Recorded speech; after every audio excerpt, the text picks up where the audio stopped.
जहलम में सुसर ने बहू को डंडों से तशद्दुद करके कत्ल कर दिया। पुलिस ने मुलजिम को गिरफ्तार कर लिया।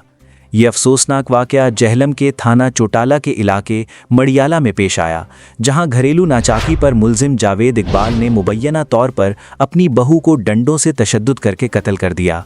पुलिस ने मुलजिम जावेद इकबाल को हिरासत में लेकर लाश को पोस्टमार्टम के लिए डिस्ट्रिक्ट हेडक्वार्टर अस्पताल जहलम मुंतकिल कर दिया है।